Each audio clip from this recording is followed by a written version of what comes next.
And in fact, a couple weeks ago, there was a little bit of foul language on the air, and I absolutely forgot to edit it out. And we're still good. The internet police didn't throw us off the internet. That's helpful. Yeah. What episode? Matt, do you want to introduce us? Hey everybody, welcome to Undersampled Radio. This is episode number 43. 43, yeah, catching up to my. We've gone past Graham's age a long time ago. Catching up to my age. It's yeah, it's going to be a good one. Today we've got Flynn. Oh, I didn't ask you how to pronounce your surname. Zaiger. Zaiger, you did it perfect first time. Sweet. So Flynn Zaiger's with us this week, and of course Graham Gansel in New Orleans, Louisiana. Hello. What's up? You know, it's all happening now. And I think Flynn, you're in New Orleans as well, right? Yeah, right. Heart of the city. Okay, probably just a few blocks away from Graham. Maybe you can. Yeah, that's enough space, I think. Yeah. Okay. Low blow, man. Where is your office, Flynn? I don't even know. We're on a magazine in St. Andrew, so it's like right in the shopping district. Beautiful building that has it's historic and has no doors that lock. So it's useful. Is that why all your walls are bare? Yeah, pretty much. If someone comes in the background while we're talking, we'll let you know. Thank you. So Flynn and I, we're going with a soft intro today. We're talking you in here, Flynn. Flynn and I met last year at a conference here in town called, or a sort of conference here in town called Bar Camp NOLA. It was pretty awesome. And I still don't really even understand what the concept was, but it was cool. I think Flynn's talk was about playing Monopoly, right? Yeah, it's probably how to win Monopoly. It's something I care deeply about. That's why no one plays Monopoly with me anymore. It was so it was, as I understood it, it was a tech unconference where the participants show up with talks, and everybody just kind of talks about whatever they want. And the first thing I heard was Flynn talking about Monopoly, and I'm like, oh, this is weird. But awesome. It was a great day, met a ton of people, so I really enjoyed it, and I'll definitely be back this year. Is there another one? Yeah, I think it happens every year. It's one of those things that doesn't sound like it should work, but it's been working. I think last year was the 8th or 9th year, so one more. We have an entrepreneurial conference-y thing here in New Orleans every year called New Orleans Entrepreneur Week, NOE. And it started as an unconference. It started with like 12 people in a room at the IP building, which is also a magazine. And it was like 8 or 9 years ago, maybe 7 years ago. And it's developed into this gigantic thing where it's got to be 15,000 people a year coming over there, wow. Pitch contests, restaurants rented. It's a huge deal. And it's, in some ways, it's kind of lost its charm because it isn't that like disorganized madness. What do you think, Flynn? Do you go to NOE every year? Yeah, I've been, I think, the past 3 years, and I agree. I don't think it's lost its charm. I think it's trying to adapt to its newfound scale. But it's definitely, I could see growing pains. But it's good. It's kind of interesting, and they get to bring in a lot bigger speakers because of what it's grown to. Very diplomatic. Yeah. That's a hopeful, I told him outlook. Where's that conference? What's that? In March. Oh, okay. So that one's passed. We're just past. Yeah, I've been at every one of them, and unfortunately, I was only able to make it. We had a lot of things going on this year, and so I was only able to make a token appearance this year. But I'm back, baby. Next year, I'll be in full swing. So 2 things, if you're watching this show from New Orleans, 2 things to check out this year, which is NOE and Bar Camp. So, Matt, I'm looking at our show notes here, and I'm realizing we have a Riddle Me This from last week. Who'd have thought? That you disliked greatly because it was not very geoscience-y. You remember your criticism of this live on it. Your criticism of me live to the world, to the whole world. Well, it's just a fine line, isn't there, between a geological puzzle and stupidity, and a puzzle that's been blatantly shoehorned into a faux geological example for the purposes of making it relevant. Indeed. And as such, I have prepared a cringe-inducingly bad one for this week. Okay. Just for you, man. Okay. Okay, so that's one way to take it. I approve of that. Like how transparent and crass can the shoehorning be? That's a puzzle in itself. Well, I mean, I think no, never mind. Okay, so let me get to last week's puzzle. So, Flynn, we're going to give the question and the answer, and I'll give you 3 seconds to think about the answer and answer it live to the world. Okay, here we go. Here's the question. You've got a pile of rock samples. There's 50 samples in total. 49 of them are albite. 1 of them is anorthite. It's a good thing you don't know anything about rocks because, as Matt mentions, who cares? It doesn't matter. The only discernible difference by the human eye of the 2 different types of samples is their density. So 1 of the 50 samples weighs slightly more than the other 49 samples. So all we are giving you is a balance scale, which is one of those little things you see in legal proceedings that have the 2 little hangy baskets on the bar thingy. I've watched Law and Order. That's it. And the question simply is, what's the least number of weighings you'd need in order to identify the heavier sample? I have 2 hints. Do you want them, or are you just going to nail it? I want to say, well, I've seen this before. It's not dividing in half every time. There's a faster way. I want to say 6. Wow. That is very close. Yes, no, you're on the right track. So the idea is you divide it in thirds, right? Yeah, so I gave 2 hints. Let me restate the 2 hints. One, the first hint was that it's less than 50. Obviously, if you weigh 50 times, you can tell. Okay, so you've got that. And hint number 2, which was more important, is it's less than 5. And the reason I gave that hint is because, as you mentioned, it is not a binary search algorithm which solves this in the optimal number of steps. So if you were to split the samples, in by way of example, if you were to split the samples in half every time, you would end up with 5 weighings being the minimum number. And that would go like this. If you have the pile of 50, you do 25 and 25, you end up with, you take the heavier pile, you end up with piles of 12, 12, and 1. So if the 12 and the 12 are, worst case scenario again, if the 12 and the 12 are not equal, then you weigh the 12 versus the 12. And then you split that pile into 6 and 6, weigh them, split that pile into 3 and 3, weigh them, and split that pile into 1, 1, and 1. So that's 5 weighings, which is wrong.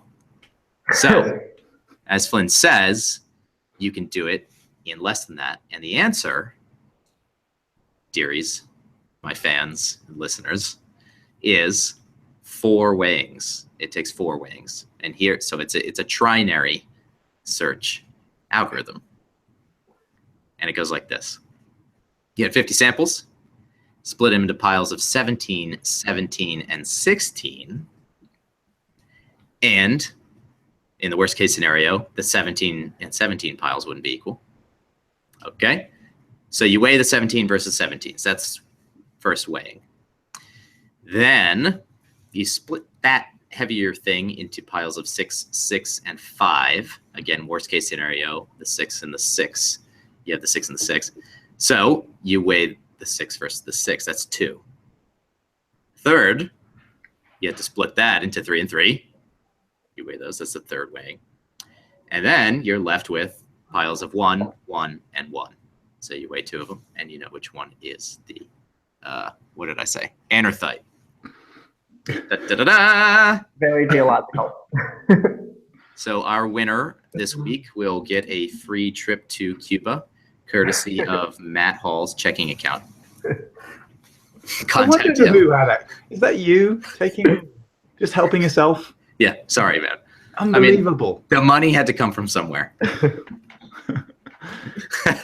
Okay, so we've had the soft intro, but Flynn owns a company, founded and owns a company called Online Optimism. There's a link in the show notes to their website, and you should go check it out because they do. Well, I'm going to let him tell you what they do. What do you do? We do digital marketing and public relations. So essentially, anytime a business organization is doing anything online, we help them do it a little better, hopefully. And does it work? For the most part. I'm paying the rent for this room, so as long as no one comes in and takes the whiteboard off, yeah, it's working for at least another hour. It seems to be going well. We have 9 people in our office, and it started off with just me and a laptop, so it's been going well for at least 4.5 years. Excellent, man. Awesome. So it seems like there's a lot of these types of companies, and it seems like you are doing better than they are. We're doing all right. I don't want to say we're doing the best, but we're surviving. I think it's everyone, when you meet them, does internet marketing nowadays. It kind of almost has a bit of a stigma against it. But I think we're always trying to be honest with our clients, which at the end of the day, any business you're dealing with, anyone could probably duplicate your product. Much bigger companies with much bigger resources can. So same as anyone could do our advertising, really. Like you said, there's thousands of companies. At the end of the day, they're choosing us for trust and reputation, an ability to kind of work creatively with the resources they have and hit their goals. It's transparency and trust, like anything else, I think. Cool. What size clients do you like to work with the most? Medium size. So I say pretty much between 5 and 100 employees is what we kind of hit. We usually work together with marketing managers, but I love working with startups, mom and pops. I think when you work with bigger companies, you're kind of hitting goals that their bosses are giving the marketing managers. When you work with a mom and pop shop where they are staring at you being like, you better do well, or else my business isn't going to be here. I like that kind of pressure. I thrive on that kind of pressure. So we still love working with those businesses, even though we've sometimes outgrown their budgets nowadays. Huh. Cool. What kind of verticals do you work in typically? Do you? I suppose you wouldn't limit it, but what's most popular? We work for a couple different hotels, a couple different apartment complexes. We've worked for health centers, we've worked for lawyers, we've worked for doctors. Typically, high margin items are usually our best, but you're making a lot of money on one sale because you're making a lot of money there. We have worked in everything, and we tend to not work with multiple clients in the same industry because you never want to be doing something with like SEO or SEM. We're trying to get someone to number 1 on Google, and you have them be number 2, and they're like, well, who's this number 1? You're like, oh, this other guy who's giving me slightly more money than you. So we tend to only take one client per industry, which allows us to spread ourselves out across a bunch of verticals. Cool. Yeah, right. No, I never really thought about that kind of conflict before. I mean, that must come up a lot, I guess, in all advertising, really. You're trying to beat the competition, it's a bit awkward. And it gives you a good reason to be friends with the other agencies because they'll encounter that too. And so it's always nice to pass work around among people you trust. Yeah, right. How do you sort of develop that side of the network in your community? Are there lots of events going on? Do you organize anything? We've actually tried. We're doing an event so we're a Google partner agency. So a lot of those events are about helping businesses get online. We're doing one on Thursday, but and Google just held one last week. Essentially, it's trying to get yourselves out there. One of the first things we did, it was just me as a company. I reached out to every business organization and said, hey, your members need online marketing help. We'll give it to you for free. And we've always installed Google Analytics for free for any New Orleans business. So in my mind, if you are helpful to people when their company grows, they'll come back to you for more paid services and things like that. Yeah, right. That's awesome. Yeah, it amazes me actually how many businesses, still, especially like locally in rural places like where I live, but even in cities, I notice how many businesses still haven't really sorted out their Google business location stuff. Blows me away. Yeah, it's something like 30 or 40% of businesses don't have a website. And yeah, that's the right sound. And I know that it's like, as a business owner, I have 1,000 things to think about. And if you're doing a restaurant or something like that, or government, you have tons. So I understand, but it really just takes a couple hours to get that set up, and just then you don't have to touch it. So it's kind of crazy that businesses don't, but it's just another thing that they have to think about. Yeah. I think that most of our listeners are fairly digitally minded, or at least sort of technically interested in STEM-y stuff. And so a lot of us have websites for various things. But if you don't, and you're listening to this program, turn it off, man. Go start a website, because you need one. That's what everybody does. That's how you find information these days. Yeah, it's there is a funny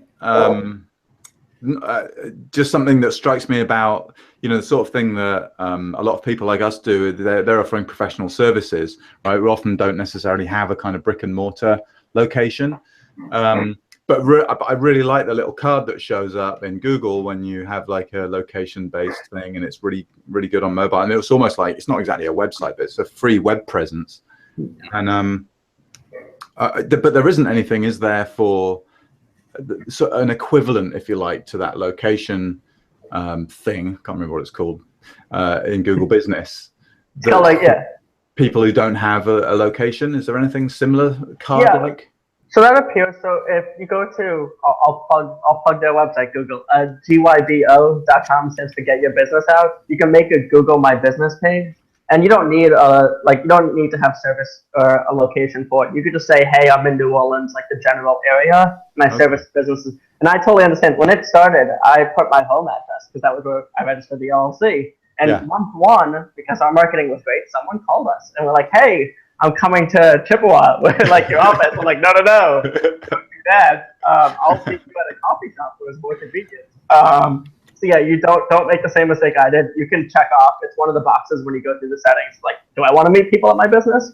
Totally understandable if you don't. But like you said, that box is important. People look up your business when you're just starting. So take a couple minutes to do that. Yeah, totally. And I just to second what Graham said, like, it's so easy now to have even if it's just a single page or just something that kind of says who you are, where you are, something to put on your business card. It's so easy to set up. There's so many options. Yeah. So here's a question for the marketing master. Is it, I always meet people in coffee shops. I like it. I like to get out of my office and like chat with people. Is that totally unprofessional? We prefer to give it to the client. I mean, we did it for 2-3 years, and I would even say what's kind of interesting is now that we have a nice enough office, I know this doesn't look nice, but you're on a very nice table right now, and there's plants around me. If I flip it around, the sun gets in the way. But now that we have a nicer room, we never really meet clients here because our bigger clients have offices of their own. That's more convenient to meet at. So it's kind of ironic how once you grow enough to that point, you don't really need the fancy stuff. I don't think coffee shops are that bad. I just to try to get there 10 minutes early so you can like get a nice table far away from people and buy them coffee. And honestly, at this point, so many people are like freelancers and stuff that I feel like smaller businesses are used to that kind of setup. But we also always offer to meet people wherever it's convenient for them. So I've met at people's homes before. It's not out of the ordinary nowadays. Gotcha. Okay. I don't feel too bad. I have this. So if you've never watched the show on YouTube and you just listen to this podcast, you probably don't know this. My office is way too big for me. It's like mostly just open space. It's ridiculous. But so I don't know. It's nice, but I don't know. I'm in here all the time and I want to get out. The one thing that I do with all this space is I've set up a VR system where you can walk around the room, and it's pretty awesome. So I had an idea while Matt was talking about online business cards. That would be fun and potentially not exciting for Matt, maybe a little stressful. Matt, why don't you tell everyone, Matt, why don't you tell everyone what your marketing plan, are you blushing already? Yeah. Why don't you tell everyone what Agile Scientific's marketing plan is, and then I will tell them what it looks like from the outside. Well, I want you to go first. Yeah, I mean, right from the start, my conviction was that, I mean, it's so trite now to talk about authenticity and all this kind of thing. But I mean, my perception was that all the marketing that was out there in our space was, you know, filtered through sort of corporate messaging and I was sort of sick of reading that kind of thing and being on the receiving end of it. When I worked in a corporate environment, being marketed to by vendors and service providers and so on. And I was just desperate to start a blog and talk to people kind of on that level, and like it can maybe verge into hopefully not spamminess, but having your voice delivered to people's inboxes with useful and relevant and or interesting information regularly that they can actually do something with. I couldn't wait to do that. It's this sort of fundamentally just a desire to help people. So almost all of our marketing, if that's what you want to call it, is directed at helping people. So the events that we run, the publishing stuff that we do, the blog, even Twitter, is all aimed at being useful or interesting. That's my marketing strategy. That sounds good. What's the other part of the story is my question. No, that nails it. I think. Well, but what are you getting at, Flynn? Do you mean what's the dollar side of the story? Oh, no, not at all. I was wondering what does that actually look like? Yeah. Yeah. No, it looks good. I like it. And in fact, the one thing that I would add to that, and this is something that I try to emulate, is in a different way, is that Matt has a personal brand that's associated with the business. So like he'll go out and do talks at conferences and go meet with random sciencey people, and that pushes the company, whether you want it to or not, man. Well, I'm glad you asked that question, actually, because I wanted to ask Flynn about there was this sort of personal brand boom, I don't know, 10 years ago or something. And I guess I wanted to ask, like, is that still a thing? Do you ever advise clients to sort of develop their personal brand rather than a separate corporate one? And does it work? That's it. Yeah. What a fluent question. But you know what I'm getting at? Like, was it a fad? And if it wasn't just a fad, is it still a good thing to do? I don't think it is a fad. I think a lot of what you're saying is actually what we like hearing from business owners or things like that. So you're not talking about quick wins. Just to cover what you mentioned previously, your strategy. Long term, and we don't hear that a lot because a lot of people, we talk to business owners or things like that, they're saying, okay, how am I going to increase my profits next month? And there's a lot of ways to do that don't work long term. To talk about just kind of your strategy, it all sounds great because that's what we kind of imagine and what a lot of people moving into is called content marketing, which is exactly what you described. Think of your audience, and then what will they find interesting or useful? Does that have to involve your business? Maybe not. But if you give them a reason to keep coming back to your channels or trusting your channels, they're going to be much more ready for you to pitch, which is why, same thing, that still works with a personal brand. If you as a person are delivering trusted content, trusted ideas, that's what you should be doing. In my mind, it will pay off long term. I think you have to keep in mind that when you're doing this stuff, this isn't going to be an easy win. This isn't going to be something that might not show up in this year's books, but it will long term. That's what we sell is trust, and that's what any business sells. If people see what you're doing online and they could look back and go, okay, this person's been delivering useful information to the industry for 5 years, why wouldn't they trust you? So I think personal brand is still great. I think the tough part is a lot of businesses don't invest in that, have that for both their executive team and their employees, of trying to deliver that trust and making their employees into more leadership and kind of giving them those opportunities is where I see a lot of businesses fail. But I think if you do it well, it's the way to go. Yeah, I totally agree. I feel like a lot of, in fact, I've experienced this a little bit, I think. I hope this isn't too much hyperbole, but I mean, where you're, in a big company or whatever, is trying to sell its services, and the conversation maybe isn't explicitly this, but it's a little bit like, how can we make people think we're more awesome? And my answer is, well, you could just try being more awesome. Yeah. That's because that'll work. But Yeah, I mean, so I really like what you're saying, but for me, I guess I have a little bit of a hard time reconciling what Graham describes as a personal brand with my dislike of the cult of celebrity and the expert, because I react against those things, and I think those are actually dangerous ideas that don't help. So I try to keep my brand sort of around Agile, my company, and not around me. But I recognize too that I guess the conflict is it's easier to relate to a person, right? Yeah. I mean, it just is. So that's why I've never been like Agile on Twitter. I'm me. And so I guess I feel some tension there, and I'm never quite sure like which side to like sort of steer towards. I guess I'm just always adjusting course slightly. Yeah, and I think it's the tricky part is figuring out where you fit into that. I mean, I have a weirder, like, it's super weird for me because we do PR for ourselves. So I am like literally paying an employee to tell people how awesome I am, which is like kind of bad, but it's what you need to do. And I think, because in the end of the day, yeah, every like business owner feels very involved in the company. You feel like that is their company. And when I look at Online Optimism, I see a lot of my strengths and a lot of my weaknesses in the brand. We encounter that every day. But in the end of it, I think as your team grows and as you add on more people, it starts to get the strengths and weaknesses of them too.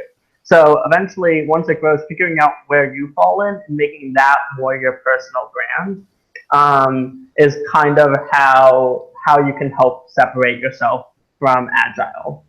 Figuring out what Agile strengths is and what your personal strengths are, and how those differentiate will help you sell both of their advantages to different people. And tell people you're awesome. That works too. So the real question is, how do you convince people you're awesome if you're not? Don't answer. That's what you hire for. Don't answer. It's a trick question. No. Actually, fake it till you make it is like you'll always hear it, but it's true. I was talking earlier about how I reached out to business organizations to give talks.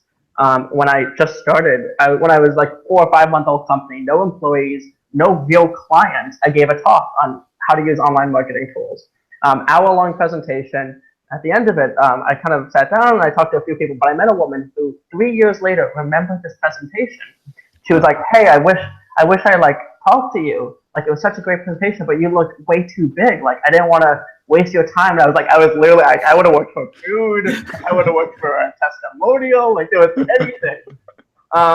That's funny. You probably have a good story that you could tell to people. You just have to piece it together. Yeah. Awesome. And now that you've made it, you're giving talks about Monopoly. Yeah. Not like, I'm already here. I'll do what I want. But ironically, never get to play Monopoly anymore. So how do you find and retain good people to work at Online Optimism? It's tough. It's very hard, and our team's very young. So our goal is to kind of get the best talent we can when they graduate college, and train them from that. And we, at least now, it's a little easier now because we can afford to pay people salaries, which is great. It was a lot harder when you're a startup. But I think what we try to stress is that we're willing to invest in our staff, whether that means training or development or providing them with opportunities that no other company can do. We legitimately, I feel, can say that we're the best opportunity to grow.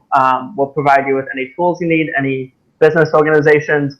We provide commissions to any clients if they help bring them in. And we've always kind of, in my opinion, we've always had, which no one really does, a no non-compete. I always tell my staff when we're hiring them, if you ever feel that this isn't the best opportunity for you, why are you here? Bigger companies do that. Like I think Amazon specifically, after they hire you, will give you $5,000 if you want to quit in the first couple months. Wow.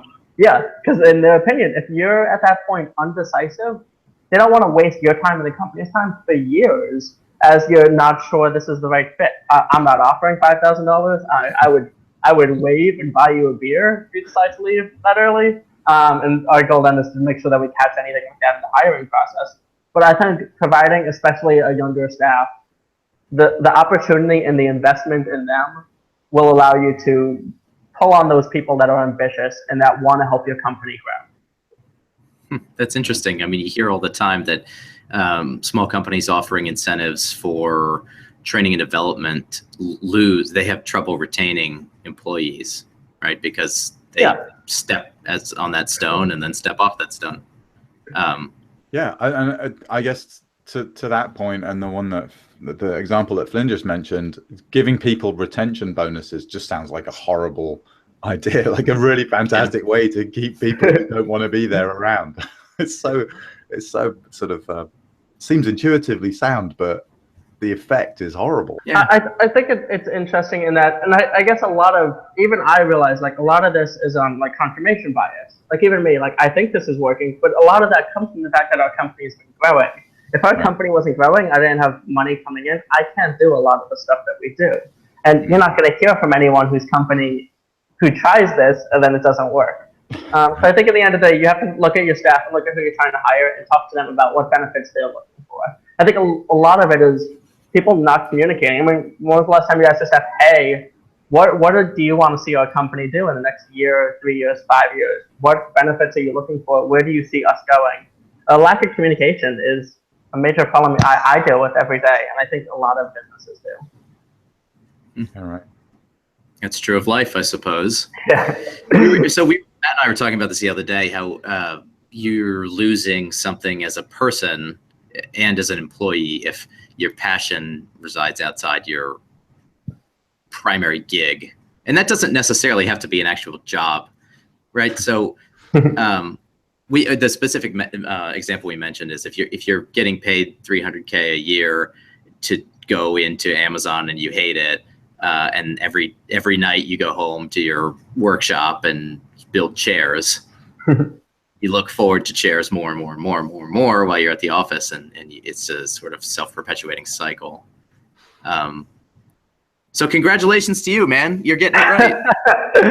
Yeah. I mean, and sometimes, and that's like, because we deal with so many millennial stuff, they're like, find a passion. Work shouldn't be work.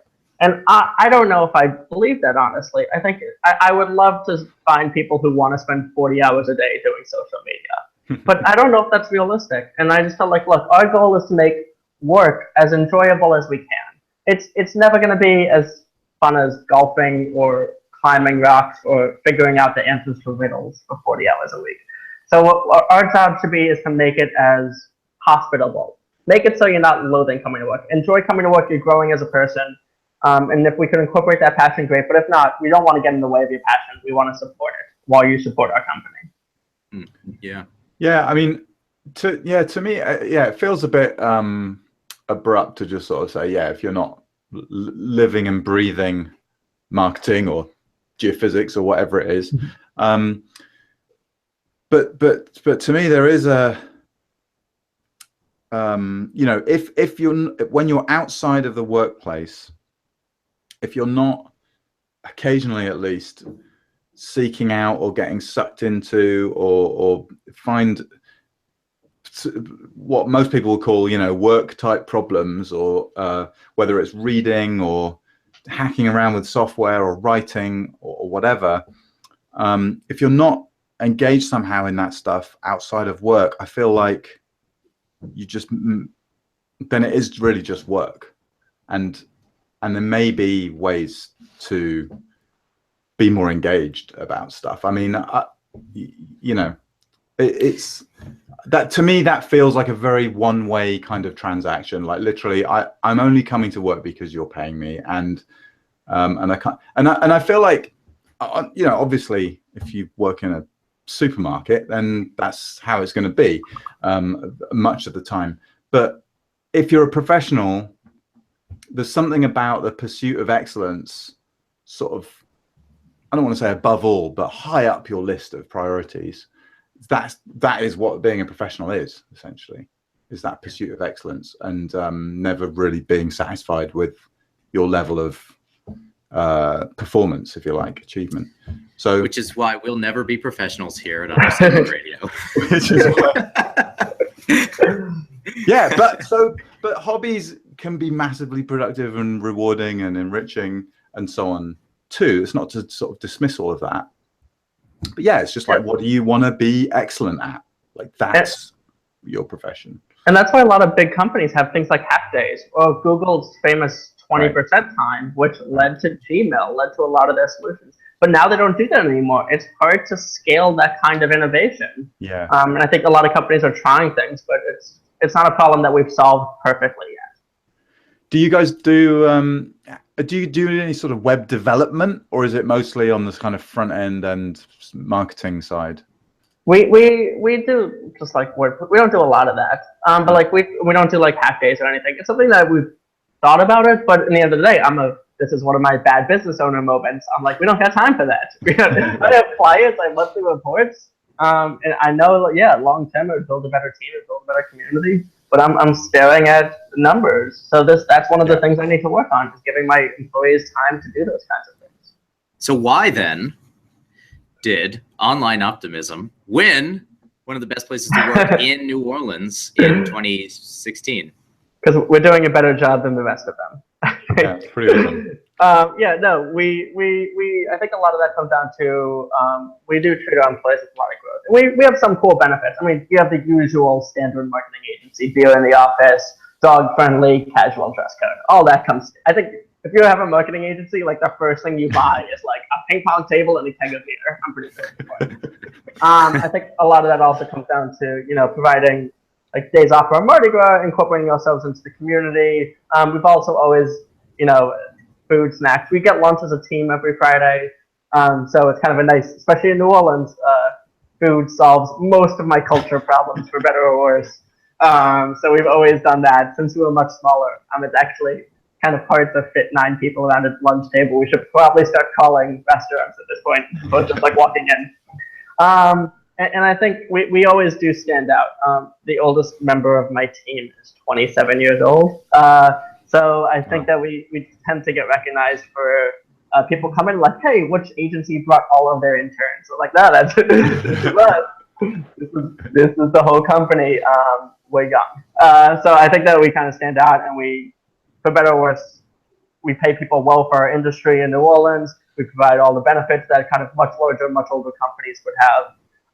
And we do it all, and we're growing. We work for local universities. We work for a lot of well-known brands now. So I think no other real agency has the opportunity for young people to become a director at a big agency down the line. If you join a 20, 30-year-old company, you're not going to get there. You're going to be under people who have experience as long as you've been alive.